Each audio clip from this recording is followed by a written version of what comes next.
Assalamualaikum warahmatullahi wabarakatuh. Alhamdulillah wassalatu wassalamu ala Rasulillah wa bi ni'matillah haula wala quwata illa billah mafadu. Para pemirsa TV 9 dimanapun Anda berada, apa kabar Anda? Semoga senantiasa sehat walafiat. Nggih. Lama sekali saya belum menyapa Anda di Huja Aswaja dan baru kali ini selepas hari raya baru menyapa Anda. Oleh karena itu masih di bulan-bulan Syawal.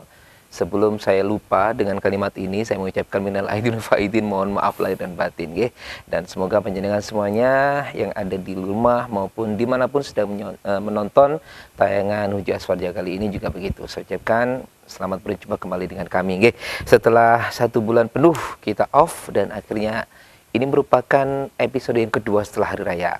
Ya, kita akan hadir seperti biasa mulai pukul 16.30 sampai dengan selesai. Hari ini bertepatan dengan 21 April 2025 dan merupakan momentum yang sangat luar biasa di mana hari ini diperingati dari seluruh siswa-siswi atau ya pelajar ya hampir seluruh Indonesia melaksanakan peringatan Hari Kartini karena bertepatan dengan lahirnya Hari Kartini. Kita semuanya pasti mengenal beliau adalah sosok yang sangat istimewa, penginspirasi para wanita-wanita di masa itu hingga sekarang. Ya, dan tema kita juga tidak jauh dengan perempuan, dengan Kartini, yakni kita akan mengangkat tema Islam memuliakan perempuan. Kali ini bersama narasumber kita yang sudah hadir, Haji Abdul Qadir Mahrus MPDI dari Aswaja New Center PWNU Jawa Timur, dan beliau juga alhamdulillah sudah hadir lebih awal daripada saya. Assalamualaikum Ustaz. Waalaikumsalam. Insyaallah. Taqabbalallahu minna wa minkum. Taqabbal ya karim. Minal aidin wal faidin, maaf dari batin Ustaz. Sing nom-nom make salah Ustaz. Masyaallah, masyaallah. Oke, sehat Ustaz nggih? Alhamdulillah Pangestu bi khair. Alhamdulillah. Kelihatan Pak Ustaz dari raut wajahnya, dari senyumnya, dari tema warnanya dipakai sekarang juga begitu. Ada sesuatu pancaran namun sedikit agak ditutup. Mungkin untuk ini ya, untuk menghormati istri begitu. Kalau terlalu dibuka pancarannya nanti takutnya banyak istri-istri orang lain yang kata sama Ustaz. Semangat Kartini Ustaz, semangat Kartini Ustaz. Jangan lupa. Baik, tema kita hari ini Ustaz, yakni tentang Islam memuliakan perempuan, nggih. Dan ya, kita tahu bahwasanya perempuan, salah satu perempuan Indonesia yang sampai sekarang diidol-idolakan, diagung-agungkan, bukan diagungkan ya, begitu diululukan karena pengajarannya dan sepak terjangnya pada saat itu, yakni Raden Ajeng Kartini, Ustaz. Nah, Ustaz, sebelum kita bahas perbincangan kita lebih jauh lagi, mungkin Ustaz mau menyapa terlebih dahulu dulur-dulur yang ada di rumah. Assalamualaikum warahmatullahi wabarakatuh. Pemirsa TV 9, kami ucapkan taqabbalallahu minna wa minkum wa ja'alana wa iyyakum minal aidin wal faizin wa antum kulla amin bi khair. Sugeng Riyadi, selamat Idul Fitri 1 Syawal 1446. Mudah-mudahan dosa-dosa kita benar-benar lebar. Amin, amin, amin, amin. Diampuni oleh Allah Subhanahu wa taala melalui ibadah siam, qiyam dan qiraatul Quran. Dan mudah-mudahan kemarin sudah dibahas ya Ustaz, dosa-dosa kita diampuni oleh Allah melalui silaturahim, halal bihalal dan seterusnya. Baik, Masya Allah. Nih kita melihat pada hari ini Ustaz.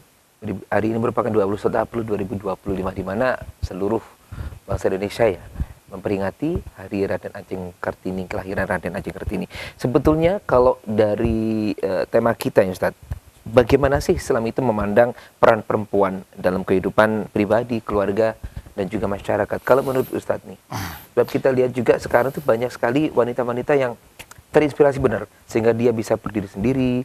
Bahkan kadang-kadang ada yang sempat, ada statement nih Ustadz, statement kebetulan wis isok ngatek dewe. Masya Allah. Nah, kalau menurut Ustadz bagaimana nih memandang peran perempuan dalam kehidupan pribadi, keluarga, dan juga masyarakat? Yang pertama yang harus kita fahami adalah Islam ini adalah agama rahmat. Agama kasih sayang. Maka Allah Subhanahu wa taala berfirman, "Wa ma arsalnaka illa rahmatan lil alamin." Di dalam ayat lain Allah berfirman, "Taha ma anzalna ilaikal qur'ana wa ma anzalna ya Ustaz. Wa ma anzalna ilaikal qur'ana ma anzalna alaikal qur'ana litashqa." Mohon maaf, Ma anzalna 'alaikal Qur'ana litashqa. Al-Quran sebagai salah satu sumber dari ajaran Islam diturunkan oleh Allah bukan untuk menyengsarakan. Bukan untuk menempatkan perempuan subordinat. Tapi justru Al-Quran sebagai sumber ajaran Islam hadir untuk mengangkat derajat dan martabat orang perempuan di tengah kehidupan masyarakat. Ada 4 hal yang perlu difahami dari sebelum Islam datang sampai kemudian Islam datang untuk mengangkat martabat perempuan. Yang pertama adalah bahwa dahulu di masa jahiliyah, orang-orang jahiliyah itu, Masya Allah, ketika mereka memiliki anak perempuan, mereka bukan bersukacita. Bahkan ada skeptisme dalam diri mereka. Ada keraguan-raguan dengan mereka. Khawatir mereka tidak bisa menghidupi putri-putrinya. Khawatir mereka tidak memberdayakan. Dan khawatir orang perempuan ini justru membebani kehidupan mereka. Subhanallah. Islam datang, Masya Allah, mengangkat martabat perempuan. Allah berfirman, وَلَا تَقْتُلُوا أَوْلَادَكُمْ خَشْيَةَ إِمْلَاقٍ Nahnu narzukuhum wa iyyakum inna qatlahum kana khita'an kabira. Surat Al-Isra ayat 31. Jadi ketika Islam datang, Allah Subhanahu wa taala melarang umat Islam, kita semua membunuh putri-putri kita hanya karena khawatir melarat, hanya karena khawatir membebani. Jangan. Bahkan Allah memberikan jaminan, nahnu narzukuhum wa iyyakum. Kami yang menjamin rizki mereka. Kami yang menjamin rizki kalian. Jadi, Masya Allah, itu yang pertama. Jadi Islam hadir untuk mengangkat martabat perempuan agar apa? Yang semula kalau perempuan, anak kita perempuan, mereka bukan bersukacita dengan kelahiran anak. Malah ada skeptisisme, ada kekhawatiran, ada keraguan-raguan. Islam datang mengangkat martabat mereka. Jangan dibunuh. Kami yang menanggung rizki mereka. Nahnu narzukuhum wa iyyakum. Itu yang pertama. Kemudian yang kedua, subhanallah, anak perempuan dahulu jangankan diakikai, jangankan diakikoi, dibunuh. Islam datang, Masya Allah, la haula wa la quwata illa billahil aliyil azim. Apa kata Rasulullah sallallahu alaihi wasallam dalam hadis terkait dengan sukacita orang tua dengan kelahiran anak, meskipun itu perempuan, sunnah diakikoi, cuma porsinya berbeda. Anil hulam satun wa anil jariyah syatani. Jadi kalau anil hulami syatani wa anil jariyah syatun. Terbalik ya Ustaz ya. Jadi kalau laki 2 kambing, kalau perempuan 1 ekor kambing. Artinya adalah bahwa Islam mengangkat derajat orang perempuan. Kalaupun Masya Allah porsi akikahnya berbeda, tapi dengan seperti itu Islam hadir memberikan penyadaran kepada orang tua harus juga bersukacita dengan bersyukur menyembelih akikah. Kemudian yang ketiga, Masya Allah, la haula wa la quwata illa billahil aliyil azim. Dahulu orang perempuan itu tidak mendapatkan warisan. Pada saat itu Ustaz ya? Pada saat itu. Perempuan, anak-anak perempuan, Masya Allah, tidak mendapatkan jatah warisan sama sekali. Islam datang. Yusikumullahu fi auladikum lidzakari mislu hazzil unsayain. Allah berwasiat kepada kalian terkait dengan putra-putri kalian. Baik. Laki maupun perempuan. Lidzakari mislu hazzil unsayain. Artinya adalah bahwa betapa kita sebagai orang tua jangan membeda-bedakan anak. Baik, baik. Islam mengangkat martabat orang perempuan supaya hadir setara dengan orang laki. Dengan orang laki-laki. Tentu sesuai dengan kodratnya dan sesuai ajaran Baik. Al-Quran. Nah, Ustadz, semakin menarik kita tapi jeda dulu Ustadz. Bahnya bisa dilanjut lagi nih Ustadz. Yang keempat, bahwa dulu di zaman jahiliyah, orang perempuan itu ketika sedang menstruasi, bapak-bapak pada masa itu enggan. Satu, enggan makan bersama dengan mereka. Yang kedua, enggan kumpul satu rumah dengan mereka. Bukan saja enggan berhubungan suami istri, tapi enggan berkumpul dalam satu rumah. Artinya orang yang sedang menstruasi itu benar-benar diisolasi di tempat tertentu. La haula wala quwata illa billah. Betapa pada saat itu perempuan itu benar-benar dikucilkan. Dikucilkan betul. Islam datang memberikan penjelasan tentang menstruasi itu. Bahwa menstruasi itu hanya kotoran saja. Sehingga masih memungkinkan untuk makan bersama, untuk kemudian tinggal dalam satu rumah, sebagaimana yang Allah firmankan di dalam Al-Quran terkait dengan menstruasi itu. Jadi menstruasi itu bukan satu hal yang mengharuskan perempuan harus diisolasi, harus dikarantina di tempat tertentu, tidak boleh kumpul, tidak boleh kumpul dalam satu rumah, tidak boleh makan bersama, bukan seperti itu. Seperti ada penyakit menular begitu ya Ustaz. Begitulah mungkin. Inilah kesalahan orang-orang dahulu sebelum Islam, di mana menempatkan perempuan itu benar-benar subordinat, terpinggirkan. Islam datang memberikan pencerahan yang luar biasa bahwa perempuan itu memiliki derajat yang setara dengan lelaki, sekali lagi sesuai ketentuan Al-Quran, sesuai kodrat seorang perempuan. Gitu. Kalau dari bahasan-bahasan itu ya Ustaz ya, kalau mengingat perempuan, sebetulnya perempuan itu kalau setelah zaman pengangkatan perempuan ini setara dengan pria Ustaz, akhirnya muncullah tokoh-tokoh seperti di pewayangan ada Sri Kandi, ada kalau di Mojokerto Tribuana Tunggadewi itu. Terus ada juga ini Raden Kartini, yang kita peringati hari ini Ustaz. Ada juga Ratu siapa itu yang dari Jawa Tengah itu juga yang baru dapuk sebagai pahlawan nasional. Itu banyak sekali akhirnya memunculkan pahlawan-pahlawan wanita begitu Ustaz. Ustaz, kalau sebetulnya mengapa sih peran istri sangat dihormati dalam Islam nih, dan bagaimana sih hal ini tercermin dalam ajaran Islam kalau menurut panjenengan? Sebetulnya Islam itu adalah agama yang benar-benar mengajarkan bagaimana kita menghargai, menghormati seorang ibu, seorang istri, bahkan anak-anak kita, laki maupun perempuan. Dalam salah satu hadis Rasulullah sallallahu alaihi wasallam disebutkan, akmalul mu'minina imana ahsanuhum khuluqan wa khiyarukum linisaihi.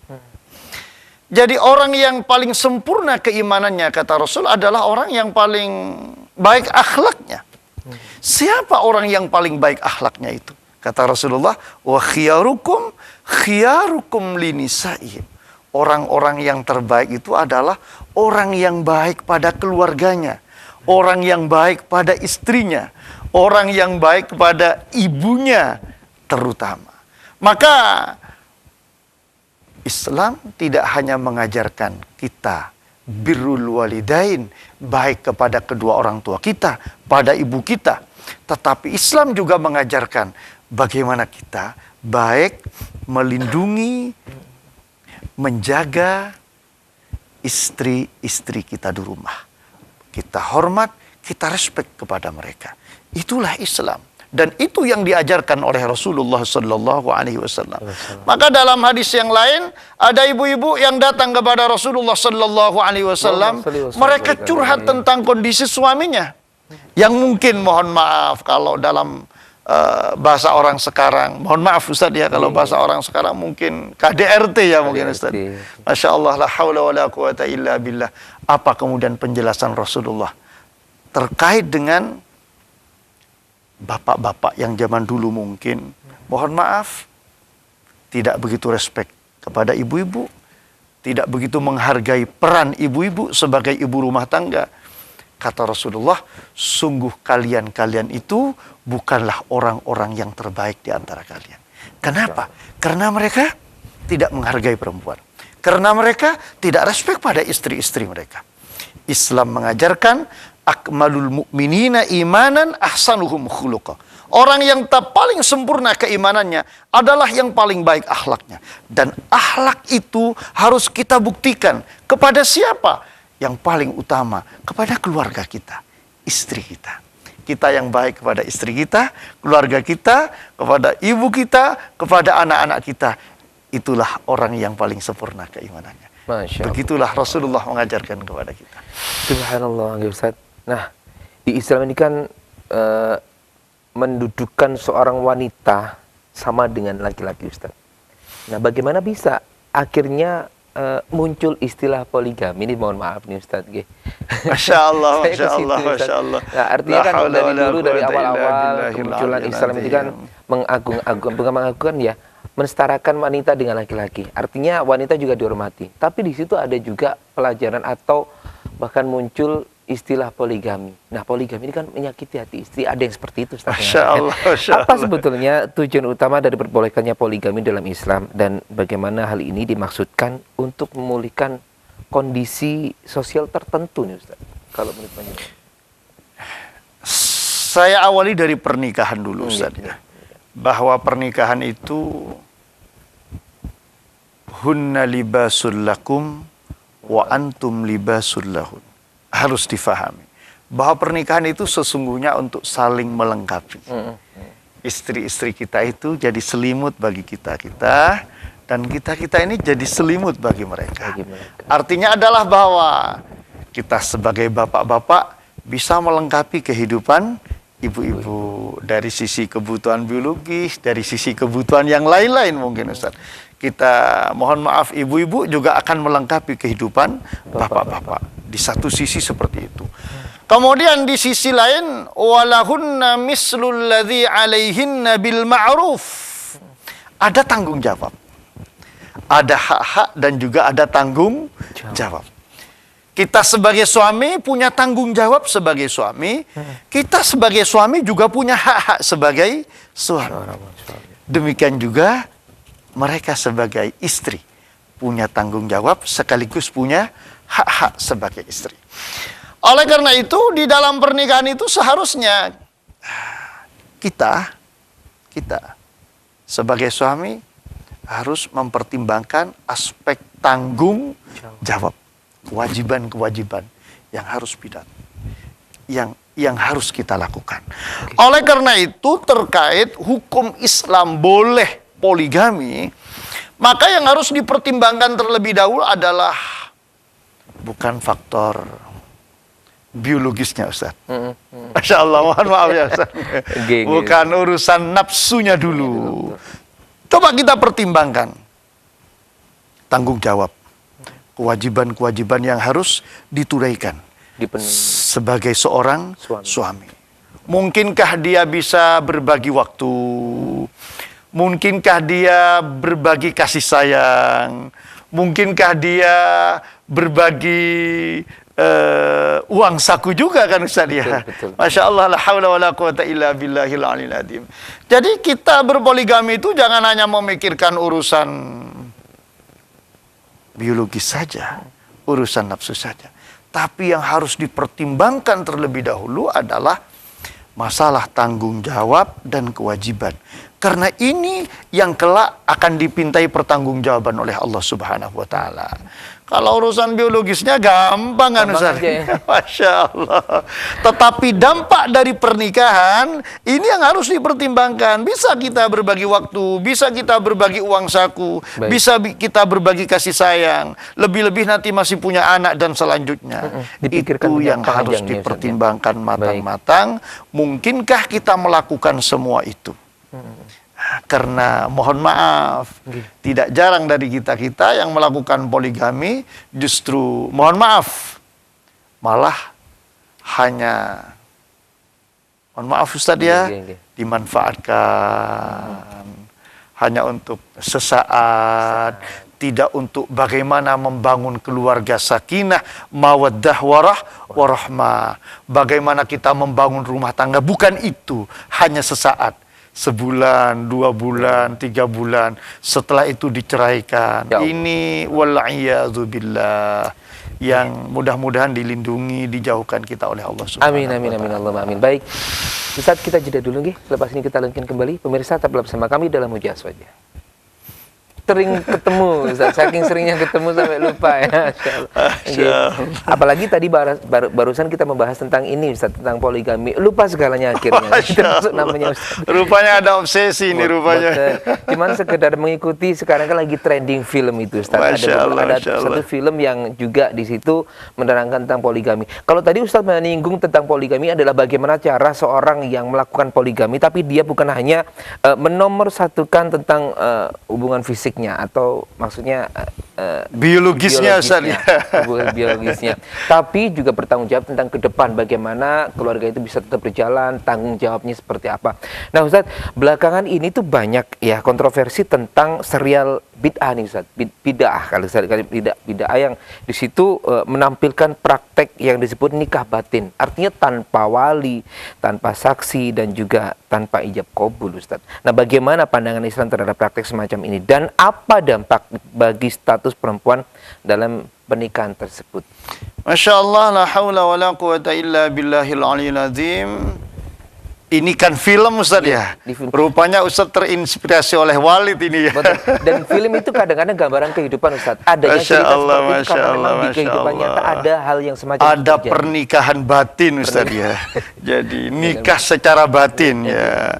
Jadi la haula wala quwata illa billah, tanpa wali, tanpa 2 saksi. Masya Allah. Tapi hubungannya juga batin, Ustaz, ya. Beda lagi. La haula wala quwata illa billah. Ini yang secara mazhab kita Syafi'iyah yang sangat bertentangan dengan syariat sesuai fikih mazhab Syafi'iyah. Karena bagaimanapun pernikahan itu harus ada wali yang punya otoritas untuk menikahkan. Ingat, dalam madhab Syafi'iyah yang punya otoritas untuk menikahkan itu wali. Ini harus ada. Baru kemudian harus ada saksi. Kemudian ada mempelai putra, mempelai putri, baru ada sighah, ijab kabul. Itu yang penting dalam pernikahan, Ustaz. Jadi tidak ada dalam madhab Syafi'iyah pernikahan batin. Jadi hanya karena, mohon maaf, ada seorang kiai lalu mengaku mendapatkan intuisi dari Tuhan, bahwa intuisi dari Allah, bahwa saya punya firasat sampean ini jodoh sama ini, yang ini jodoh sama ini, yang ini jodoh sama ini. Seperti di film ini ya, Ustaz, bid'ah ya.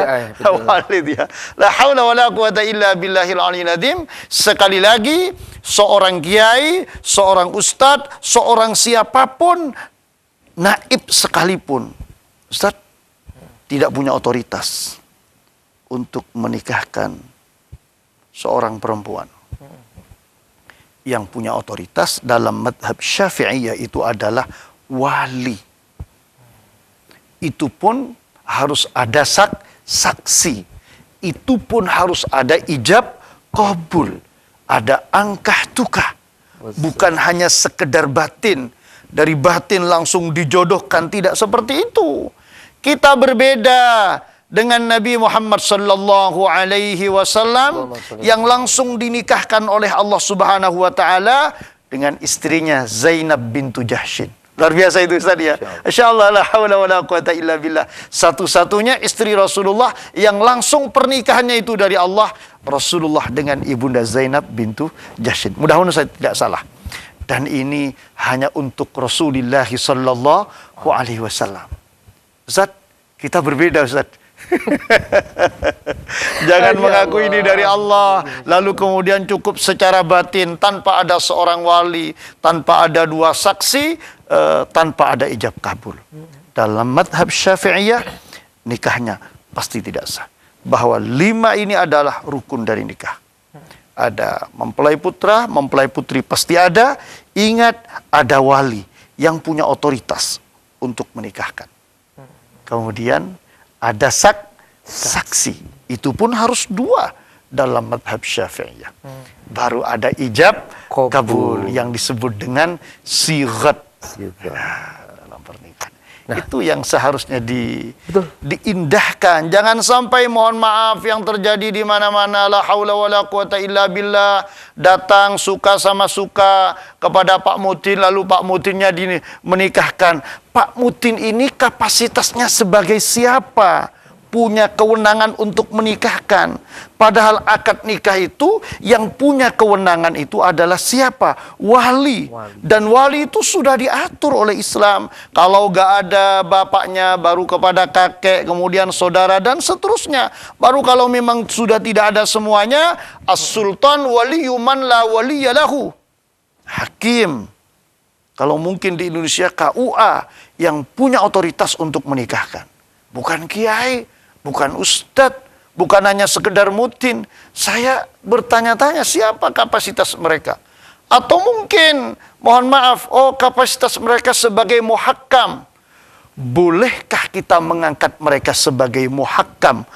Dibentuk sebagai hakim oleh kedua mempelai, sementara di tengah-tengah kita ada hakim. Ada KUA. Yang seharusnya punya otoritas untuk persoalan pernikahan itu. Ini yang harus kita, Masya Allah, la haula wa la quwata illa billahil aliyyil azim, kita pertimbangkan. Jangan-jangan karena pernikahan kita tidak benar, maka hubungan selanjutnya semuanya tidak benar, kan Ustaz? Tidak benar. Dan ini yang kita takutkan. Hubungan selanjutnya kita tidak benar, lalu kemudian menghasilkan anak kita lahir dari hubungan yang tidak benar. Wal'iyadzubillah. Ini yang harus ditakutkan. Sekali lagi, jangan niru Walid. Jangan niru Walid, pernikahan batin tanpa ada wali, tanpa ada kedua saksi. Ini berbahaya sekali dalam, Masya Allah, dalam menjaga hubungan antara orang laki dan orang perempuan. Dalam Islam, mengapa perzinahan itu dilarang? Antara lain adalah hifdzun nasab. Untuk menjaga nasab keturunan kita. Supaya kita tahu siapa bapak kita, siapa ibu kita. Kalau mereka berhubungan secara bebas tanpa ada hubungan pernikahan, nanti kita tidak tahu dengan siapa kita bernasab, siapa, bagaimana hukum waris, ketika harus menikah siapa yang menjadi wali, dan seterusnya. Ini yang harus kita pertimbangkan. Nah, ini pentingnya kita mencari guru yang benar nih pemirsa ya. Majelis taklim yang benar-benar gurunya terverifikasi, langsung terhubung dengan Nabi Muhammad. Masya Allah, la haula wa la quwata illa billah, menghindari perzinahan tadi Ustaz ya. Masya Allah, benar. Kan kita tahu, Masya Allah, banyak, mohon maaf, sekali lagi mohon maaf, banyak kita tahu, la haula wa la quwata illa billah, oknum-oknum yang Masya Allah melakukan hal-hal yang tidak terpuji terhadap santriwati-santriwati. La haula wa la quwata illa billah. Banyak kan Ustaz ya? Dan sampai ke pengadilan, bahkan sampai viral di media sosial. La haula wa la quwata illa billah. Bapak Ibu, mohon maaf, kita memondokkan putra-putrinya bagus. Tapi sebelum kita serahkan putra-putri kita ke pesantren, coba kita dalami dulu. Pesantren itu gimana? Sanad keilmuannya di mana? Kiainya dulu ngaji di mana? Ibunya dulu ngaji di mana? Gimana sanad keilmuannya? Sekarang soalnya sudah mulai banyak pondok pesantren, tapi kita tidak tahu siapa kiainya. Mohon maaf, la haula wala quwata illa billah. Pondoknya viral, tapi kita nggak kenal kiainya. Baik. Dan pemirsa, salah satu dosa yang disegerakan hukumannya oleh Allah adalah melawan orang tua serta berzina. Tapi ketemu, Ustaz. Saking seringnya ketemu sampai lupa ya. Apalagi tadi barusan kita membahas tentang ini, Ustaz, tentang poligami. Lupa segalanya akhirnya. Termasuk namanya Ustaz. Rupanya ada obsesi nih rupanya. Cuman sekedar mengikuti, sekarang kan lagi trending film itu, Ustaz. Ada satu film yang juga di situ menerangkan tentang poligami. Kalau tadi Ustaz menyinggung tentang poligami adalah bagaimana cara seorang yang melakukan poligami, tapi dia bukan hanya menomorsatukan tentang hubungan fisiknya, fisiknya atau maksudnya biologisnya, Ustaz, ya. hubungan biologisnya, tapi juga bertanggung jawab tentang ke depan bagaimana keluarga itu bisa tetap berjalan, tanggung jawabnya seperti apa. Nah Ustaz, belakangan ini tuh banyak ya kontroversi tentang serial bid'ah nih Ustaz, bid'ah kalau bid'ah yang di situ menampilkan praktek yang disebut nikah batin, artinya tanpa wali, tanpa saksi dan juga tanpa ijab qabul Ustaz. Nah, bagaimana pandangan Islam terhadap praktek semacam ini dan apa dampak bagi status perempuan dalam pernikahan tersebut? Masya Allah, la hawla wa la quwata illa billahil aliyil azim. Ini kan film, Ustaz, ya. Rupanya Ustaz terinspirasi oleh Walid ini, ya. Betul. Dan film itu kadang-kadang gambaran kehidupan, Ustaz. Adanya cerita seperti itu karena memang di kehidupan nyata ada hal yang semacam itu ada terjadi. pernikahan batin, Ustaz, ya. Jadi nikah secara batin, ya. Jadi la haula wala quwata illa billah, tanpa wali, tanpa dua saksi. Masya Allah. Tapi hubungannya juga batin, Ustaz, ya. Beda lagi. La haula wala quwata illa billah. Ini yang secara mazhab kita Syafi'iyah yang sangat bertentangan dengan syariat sesuai fikih mazhab Syafi'iyah. Karena bagaimanapun pernikahan itu harus ada wali yang punya otoritas untuk menikahkan. Ingat, dalam madhab Syafi'iyah yang punya otoritas untuk menikahkan itu wali. Ini harus ada. Baru kemudian harus ada saksi. Kemudian ada mempelai putra, mempelai putri, baru ada sighah, ijab kabul. Itu yang penting dalam pernikahan, Ustaz. Jadi tidak ada dalam madhab Syafi'iyah pernikahan batin. Jadi hanya karena, mohon maaf, ada seorang kiai lalu mengaku mendapatkan intuisi dari Tuhan, bahwa intuisi dari Allah, bahwa saya punya firasat sampean ini jodoh sama ini, yang ini jodoh sama ini, yang ini jodoh sama ini. Seperti di film ini ya, Ustaz, bid'ah ya. Walid ya. La haula wala quwata illa billahil aliyil azim. Sekali lagi, seorang kiai, seorang ustadz, seorang siapapun, naib sekalipun, Ustaz, tidak punya otoritas untuk menikahkan seorang perempuan. Yang punya otoritas dalam madhab Syafi'iyah itu adalah wali. Itu pun harus ada saksi. Itu pun harus ada ijab qabul. Ada angkah tukah. Bukan hanya sekedar batin. Dari batin langsung dijodohkan. Tidak seperti itu. Kita berbeda dengan Nabi Muhammad sallallahu alaihi wasallam yang langsung dinikahkan oleh Allah Subhanahu wa taala dengan istrinya Zainab bintu Jahsyin. Luar biasa itu, Ustaz, ya. Insyaallah, la haula wala quwata illa billah. Satu-satunya istri Rasulullah yang langsung pernikahannya itu dari Allah, Rasulullah dengan ibunda Zainab bintu Jahsyin. Mudah-mudahan saya tidak salah. Dan ini hanya untuk Rasulullah sallallahu alaihi wasallam. Ustaz, kita berbeda, Ustaz. Jangan mengaku ini dari Allah, lalu kemudian cukup secara batin tanpa ada seorang wali, tanpa ada dua saksi, tanpa ada ijab kabul. Dalam madhab Syafi'iyah, nikahnya pasti tidak sah. Bahwa 5 ini adalah rukun dari nikah. Ada mempelai putra, mempelai putri pasti ada. Ingat, ada wali yang punya otoritas untuk menikahkan. Kemudian ada saksi. Itu pun harus 2 dalam madhab Syafi'iyah. Baru ada ijab kabul yang disebut dengan sighah dalam pernikahan. Nah, itu yang seharusnya diindahkan. Jangan sampai, mohon maaf, yang terjadi di mana-mana, la haula wala quwata illa billah, datang suka sama suka kepada Pak Mutin, lalu Pak Mutinnya menikahkan. Pak Mutin ini kapasitasnya sebagai siapa? Punya kewenangan untuk menikahkan. Padahal akad nikah itu yang punya kewenangan itu adalah siapa? Wali. Dan wali itu sudah diatur oleh Islam. Kalau gak ada bapaknya, baru kepada kakek, kemudian saudara, dan seterusnya. Baru kalau memang sudah tidak ada semuanya, as-sultan waliyyu man la waliyya lahu. Hakim. Kalau mungkin di Indonesia KUA yang punya otoritas untuk menikahkan. Bukan kiai, bukan ustadz, bukan hanya sekedar mutin. Saya bertanya-tanya siapa kapasitas mereka. Atau mungkin, mohon maaf, kapasitas mereka sebagai muhakkam. Bolehkah kita mengangkat mereka sebagai muhakkam? Dibentuk sebagai hakim oleh kedua mempelai, sementara di tengah-tengah kita ada hakim. Ada KUA yang seharusnya punya otoritas untuk persoalan pernikahan itu.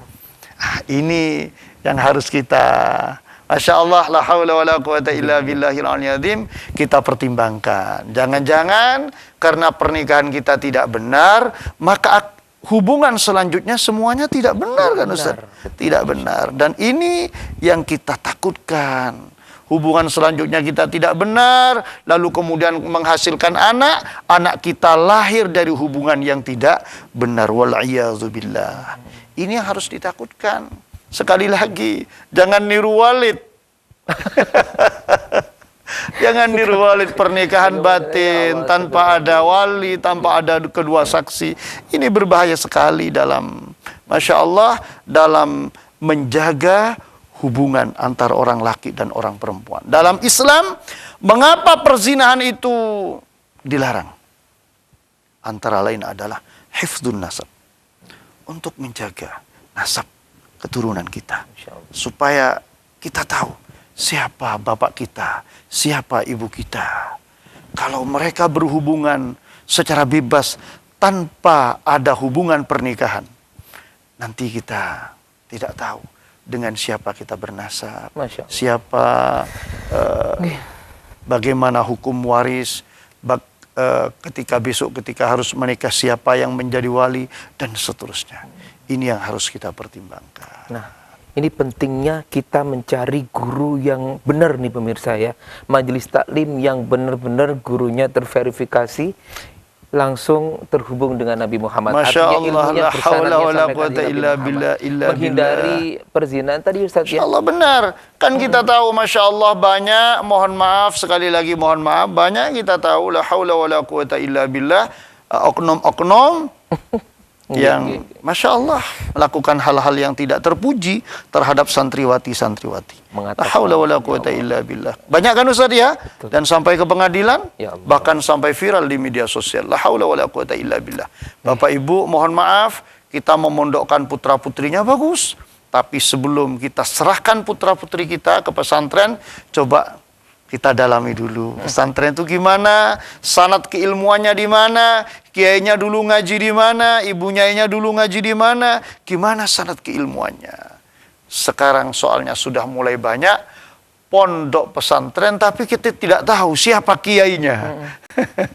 Mohon maaf, la haula wala quwata illa billah. Pondoknya viral, tapi kita nggak kenal kiainya. Baik, dan bincangkan tentang tema kita sesuai hari kita ini, hari Kartini, di mana perempuan memiliki kesetaraan yang sama dengan seorang laki-laki. Artinya perempuan memiliki hak yang sama ya untuk maju dan lain sebagainya dalam sisi pendidikan, pekerjaan dan lain sebagainya. Tadi sudah dijelaskan oleh Ustadz tentang beberapa kontroversi, bukan kontroversi ya, tapi peraturan poligami. Ya Ustadz, tadi kita sempat membahas poligami kan. Artinya itu bukan merendahkan perempuan, justru dengan adanya hukum-hukum atau aturan-aturan yang diselenggarakan atau disebutkan dalam yang dijelaskan oleh Imam Syafi'i, artinya bukan malah merendahkan seorang perempuan, justru itu malah meninggikan derajat perempuan agar tidak terhina, begitu Ustaz ya, dengan syarat ada wali, ada saksi, dan juga ada ijab kabul. Nah Ustaz, selanjutnya nih, dalam masyarakat modern yang sering menyalahpahami tentang poligami, sebetulnya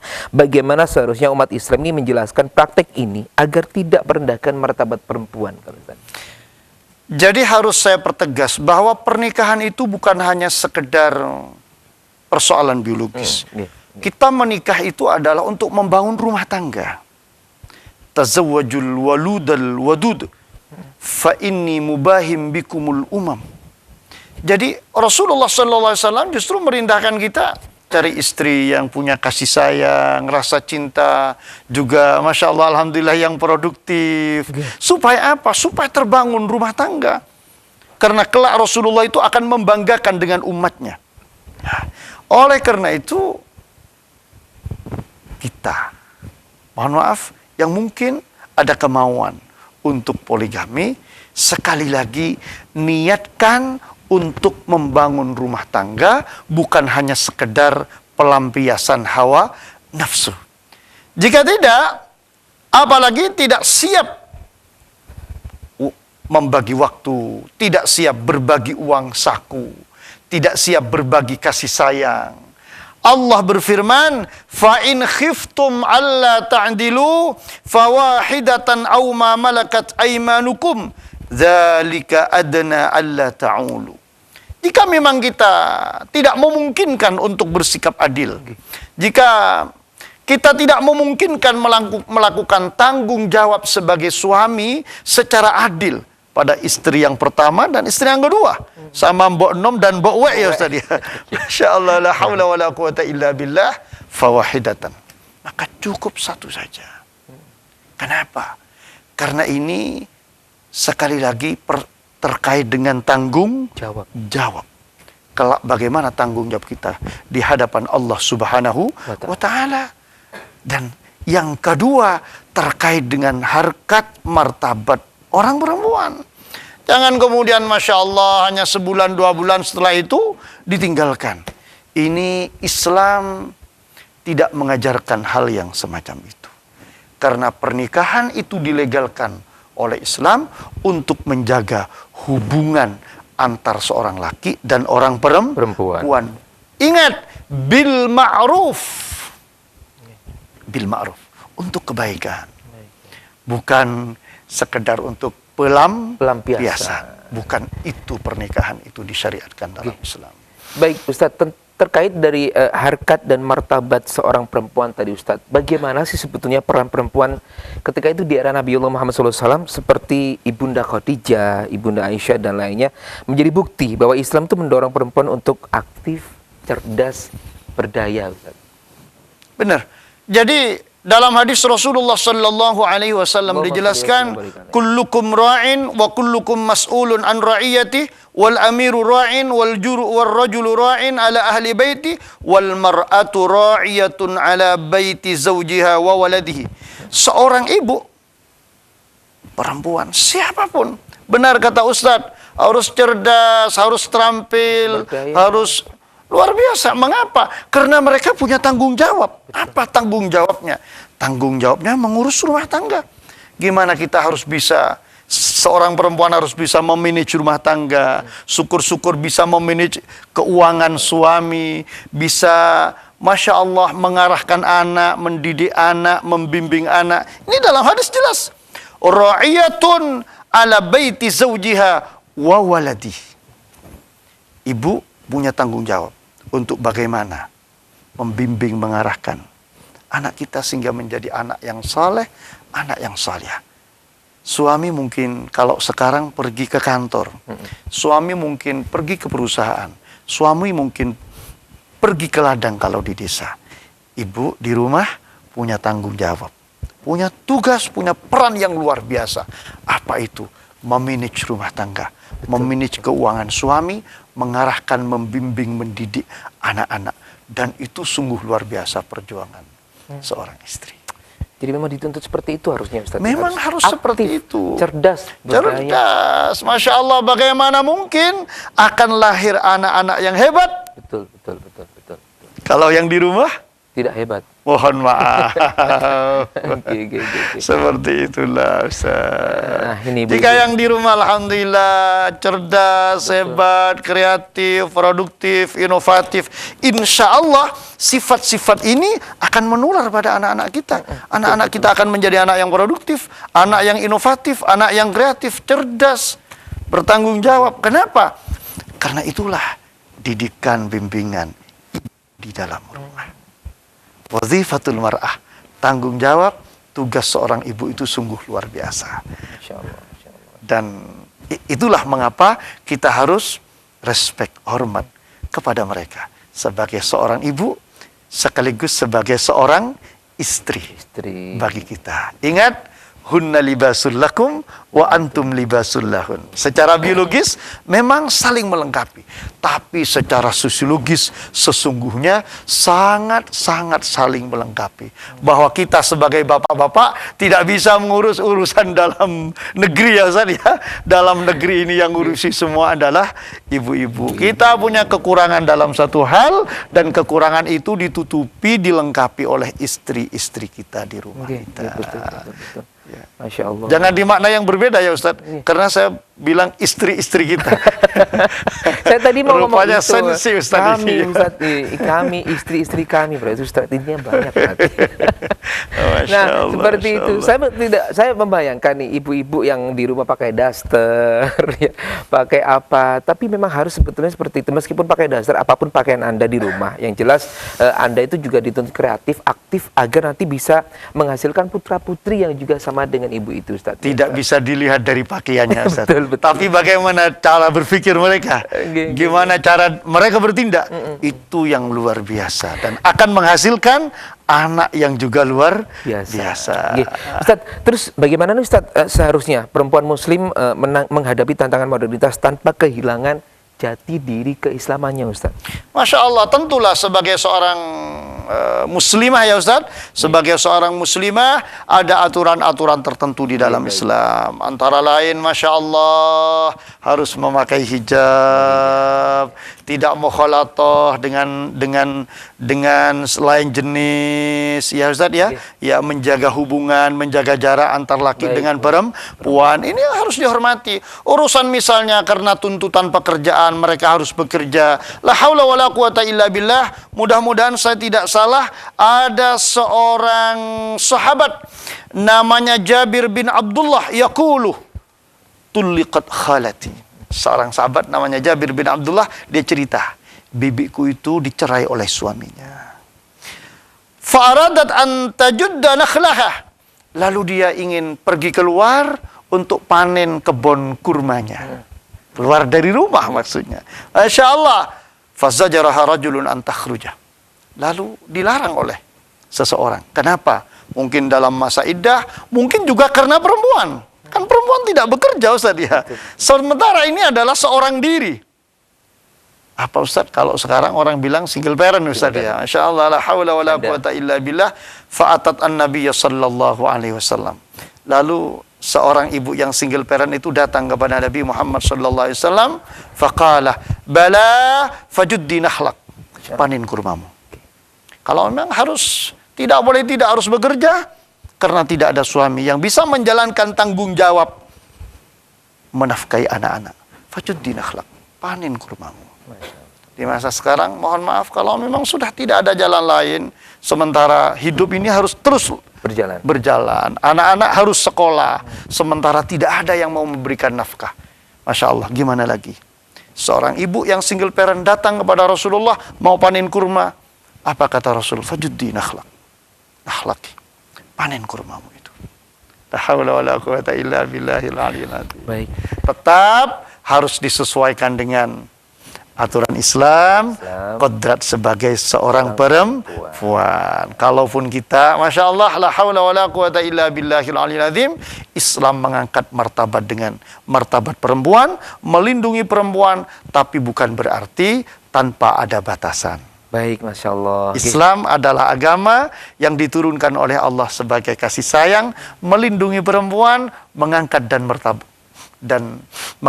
harkat dan martabat perempuan. Mengangkat harkat martabat perempuan. Baik Ustaz, terima kasih Ustaz. Sami-sami. Banyak sekali yang dapat kita Alhamdulillahirabbil alamin. sesuai dengan tema kita yang di hari Kartini. Nah, Ustaz, kita waktunya pamit undur diri. Masya Allah, sami-sami pengapunten. Semoga apa yang disampaikan oleh Ustaz dapat bermanfaat bagi kita semua. Amin, amin, Jadi amin, untuk ya pemirsa Rabbal dimanapun alamin. Anda berada, selamat hari Kartini. Kobarkan semangat emansipasi. Terima kasih. Wassalamualaikum warahmatullahi wabarakatuh. Waalaikumsalam warahmatullahi wabarakatuh. Sami-sami pengapunten.